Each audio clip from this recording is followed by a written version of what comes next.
y Hasler son sus otros dos asociados para este conjunto de viviendas, donde todavía como el lenguaje, más que ver una arquitectura despojada de ornamento, no vemos grandes modernidades, ¿no? Vemos como sacar el ornamento, pero todavía las ventanas son verticales, los bloques no superan los 2 niveles, ¿sí? Están agrupadas como espejo la mayoría de las viviendas y solamente hay un bloque por allá atrás que tiene que ver con una vivienda colectiva en altura. Estas son más vale viviendas adosadas, ¿sí? Una al lado de la otra, conformando una tira, pensando en la optimización principalmente, vuelvo al mismo, en Alemania, salida de la Primera Guerra, hay algunas cosas graciosas que dicen, si Alemania no hubiera perdido la Primera Guerra, no hubiera existido la Segunda. Alemania estaba absolutamente golpeada después de la Primera Guerra, habían perdido brutalmente la Primera Guerra, entonces estas cuestiones de empezar a recuperarse, se empiezan a ver estas cosas. Ustedes muchos trabajaron casos para el práctico, ¿sí? También es una exposición. Esto es como una especie de manifiesto construido, eso es lo interesante de este ejemplo, ¿no? Lo organiza la Deutsche Werbung y se lo encarga a la dirección de toda esta exposición a Mies. No es un gran espacio, ¿sí? Es una lonjita de tierra apenas que no llega a conformar unas callecitas internas, pero que no llega a conformar un parcelamiento tan grande, en donde lo que van a hacer es pedirle a cada uno de los arquitectos de renombre de aquel momento que construyan, y esto es lo interesante porque es un manifiesto construido, que construyan las viviendas según tal cual ellos piensan. Entonces fíjense el ejemplo. Mies va a ser la tira, está por allá atrás, GGPO, Le Corbusier, su primo Pierre Jeanneret, Gropius, el mismo que vayamos haciendo con la ciudad vertical, Hilberseimer, Bruno Taut, Poensing, ¿sí? Todos ellos, Peter Behrens y Hans Scharoun, van a ser los arquitectos que ya tienen cierto renombre en Alemania, que ya tienen como alguna cosa para decir que van a construir en esta exposición. Algunas de las casas se han perdido, pero la mayoría todavía están en pie. Creo que por ahí dicen que están demolidas, o yo lo había escrito en algún momento, los que estaban demolidas acá. Las desaparecidas son estas de acá al medio, las otras están en pie, entonces siguen siendo de alguna forma una lección de arquitectura que se puede seguir visitando con la idea de esta exposición de arquitectura moderna. Ahí están algunas de estas viviendas.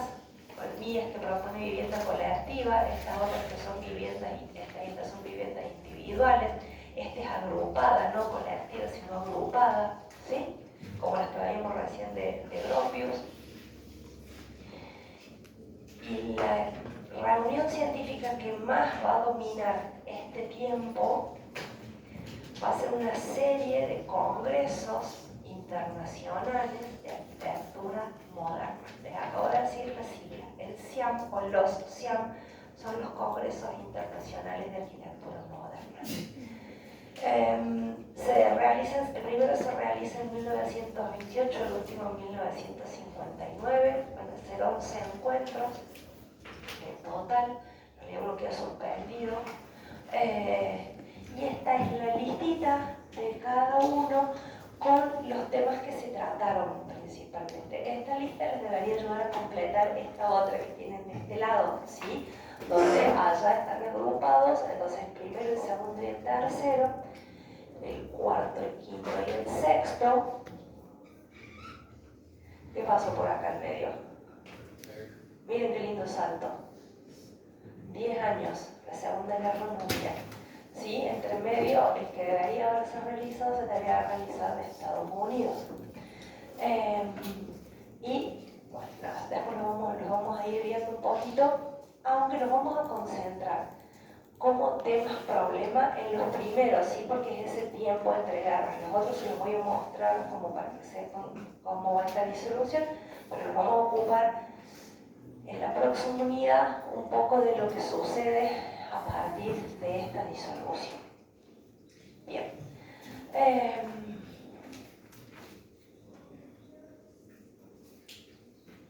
¿Qué les dije recién? Que Le Corbusier siempre conseguía amigos con...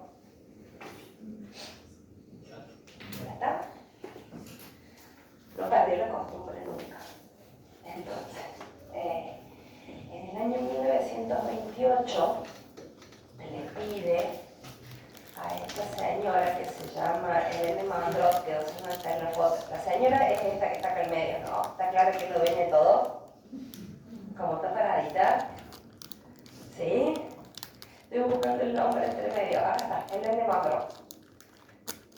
Ella es propietaria en Suiza de una casa como de veraneo, una casa solariega. Entonces ella pone su casa para esta primera reunión del CIAM, que es un poco una reunión preparatoria, una primera reunión inicial, ¿no? Donde lo principal que se va a suceder ahí es que se discutan los temas que se van a tratar en los subsiguientes CIAM. En este como un poco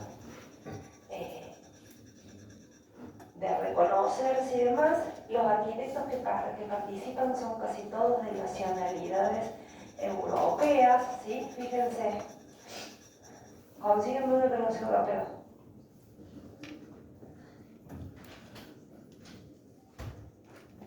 Los norteamericanos en este primer, o los americanos en este primer CIAM no existen. Los europeos se están mirando a sí mismos con sus problemáticas y con su realidad. Escriben un manifiesto que se llama la Declaración de las Arras. Me voy a evitar leérselo por una cuestión de voz, ¿sí? Ahí les queda para que después ustedes lo puedan. Pero fíjense que ahí plantea los 4 temas de los cuales se va a ocupar en adelante la temática de los CIAM, la economía, pensando en la producción industrial, en la estandarización, el urbanismo, incluso llegando a lo territorial, la arquitectura y la opinión pública, principalmente porque a veces la arquitectura moderna no es aceptada inicialmente, ¿no? La gente está muy pegada a las formas tradicionales, entonces había que instalar también la arquitectura moderna y la arquitectura y las relaciones con el Estado. El próximo CIAM, lo que dice Kenneth Frampton, es que los 3 primeros CIAM, como están ahí marcados el 1, el 2 y el 3 en el pizarrón, fíjense los lugares donde el de las Arras es entonces en Suiza, el segundo es en Frankfurt, en Alemania, y el tercero en Bruselas, en Bélgica. ¿Sí? Esos son los escenarios de los 3 primeros, y dice que están dominados por una ideología radical y socialista de los alemanes. Digamos, el escenario de alguna manera lo dominan los alemanes con estas cosas que habíamos visto, la exposición de la Deutsche Welle, con los barrios que se estaban realizando. Entonces ellos dominan de alguna manera la discusión teórica y técnica. El segundo tiene como discusión o como tema algo que está en el manifiesto, el primer punto, que es la parte de la economía. En este sentido, ¿cuál es? Y ellos experimentan y a eso se dedican durante todo el tiempo del Congreso, a cuál es la unidad mínima para que una vivienda sea tal. No es que la vivienda mínima, así como...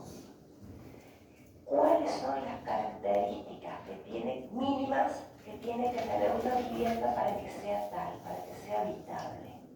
Entonces experimentan y generan un montón de opciones pensando en cuáles podrían ser esas condiciones.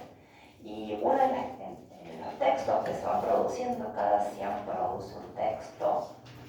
En los textos que se van produciendo, si uno lo pudiera leer, lo puede tener en alemán, aparece, por ejemplo, ¿cuál sería la cocina mínima? ¿Qué sería lo mínimo que tendría que tener una cocina? Un dormitorio uno entiende, ¿no? Es la cama y una espacio para...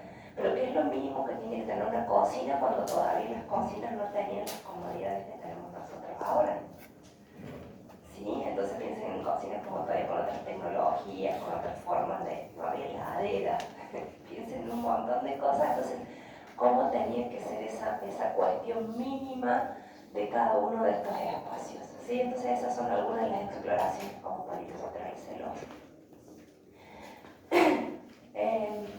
El tercer SIAM que les dije es en Bélgica. La discusión es métodos constructivos tradicionales, casas bajas, medias y altas, y acá la discusión la lleva principalmente Gropius, ¿sí? El que va a la cabeza en estas jornadas es Gropius, que empieza a pensar en cómo deberían ser, o sea, en la discusión entre estos modelos que habían propuesto Le Corbusier, Gilbert Meyer, o el modelo de menos densidad que de alguna manera están desarrollando o están pensando los estadounidenses. Entonces esa terminaría siendo la discusión, si las casas tienen que ser bajas o individuales, ¿sí? O a lo sumo dosadas como el modelo que más tienen ellos, de altura media o grandes torres de habitación. Bien, vamos a ver qué pasa en la realidad. Vimos estas tres reuniones y qué va pasando en la realidad.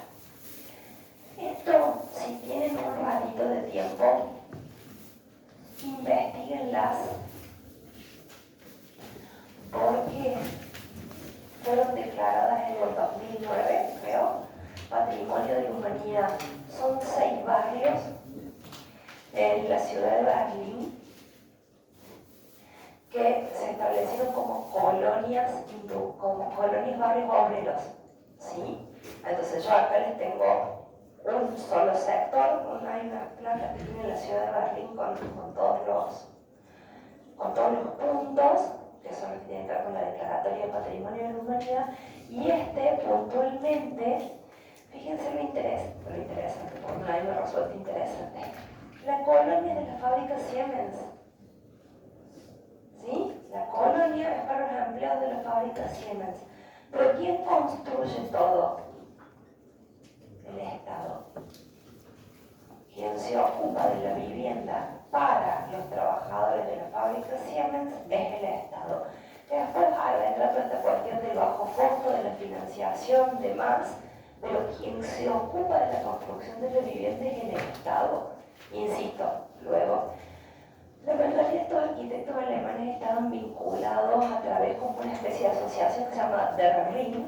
Ese nombre que está ahí, Der Ring, es una asociación de arquitectos donde participaban la mayoría de ellos, donde estaba dentro de esta asociación Hans Scharoun, que es el que se va a ocupar de la planificación de este complejo puntualmente. Y después otros arquitectos como Gropius, Haring, se ocupan de los diferentes complejos de vivienda, ¿sí? De las diferentes partes del conjunto.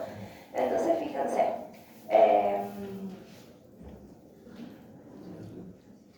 todas estas tías se las ocupa el mismo Scharoun de construirlas, ¿sí? Las construye Hans Scharoun. Esto es lo que propone Gropius. Sí, están más o menos en orden.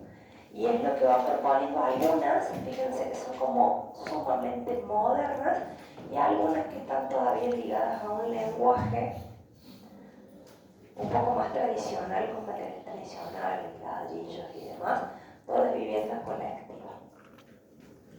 Gropius también juega, como jugaba de alguna manera Le Corbusier, haciendo proyectos utópicos, y en esa discusión en la que queda como enganchado sobre las viviendas altas, bajas o altas, medias o bajas, hace esta propuesta para un conjunto de viviendas a orillas de un lago, en donde plantea 4 torres, ¿no? 4 grandes torres, teniendo casi la misma lógica de lo que planteaba Le Corbusier. En el medio de todo esto, pasa acá, Le Corbusier viene a América. En un viaje en el que recorre Brasil, Colombia, llega a Argentina, y como un tipo extremadamente inquieto, va bosquejando o va haciendo pequeñas ideas para cada uno de los lugares que más lo impresionan, ¿no? La de arriba es la propuesta para Río de Janeiro. Mírenla porque después va a ser la base, de acuerdo a desarrollar una propuesta mucho más amplia que es la propuesta de Argel en África. Pero dice Le Corbusier que si Brasil tiene toda esta especie de territorio intermedio entre los morros, ¿no? Río de Janeiro está entre los morros y la costa, ¿sí? Más o menos, ¿de Roda o no? Río de Janeiro está entre los morros y la costa. Entonces él dice que bien, ya que eso tiene un enorme desarrollo lineal, lo que él se imagina es esta especie de cinta. Aquí es donde yo digo que estaba tomando este hombre cuando dice las cosas que dice. Esa enorme cinta es una enorme autopista, porque él nunca deja de pensar en el automóvil, que está sobre nivel, ¿sí? Está bien alta. Y abajo de la cinta hay 7 niveles de vivienda. ¿Saben qué lindo vivir abajo de la autopista? Está bien, la densidad de autos que había en 1929 está bastante lejos de la densidad de autos a la que llegamos ahora. Pero con cariño, ¿no? O sea, si lo pensamos desde el urbanismo actual, no. ¿Y qué otra cosa piensa? Porque ya había planteado sus 5 puntos. Que todo esto queda sobre pilotis, entonces el paisaje sigue pasando por debajo de esa cinta.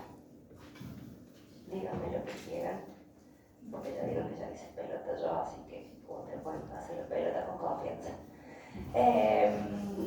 Para San Pablo, como San Pablo está como en un terreno más ondulado, ¿sí? Plantea algo que no está tan lejos, que dice que toque. Plantea algo que no está tan lejos de aquello, nada más que con un poco más de racionalidad, plantea como una especie de cardio de Cumano, 2 grandes vías, con el mismo planteo, ¿no? La autopista arriba, las casas abajo y en algunos puntos esa idea de sus grandes edificios cruciformes. Está bueno como para ver un poco menos. Sí. Esta llegada al fallo, había leído por ahí, la diferencia de estudio de Corbusier en América es impresionante, ¿no? La diferencia tiene con Corbusier con... De Corbusier en América en general. Hay estudios que dicen que son Argentina es fan de Corbusier. Brasil también. Brasil después será la tierra de sus 2 mejores discípulos, Lucio Costa y Oscar Niemeyer. Fíjense que prácticamente no conocemos que haya croquisado para Colombia. Algún dibujito será, pero digamos no prende la idea y no se difunde después porque hay lugares en los que no decimos no. Claro, pero hay otros lugares que le conocen, que no tienen tanta influencia. Y eso, digo porque las mismas universidades y todo, hay arquitectos que siguen con la misma influencia de Le Corbusier. Exactamente. Y que lo siguen defendiendo como si fuera el dueño de la verdad, este buen hombre. Y llegó a la Argentina, como dijiste vos.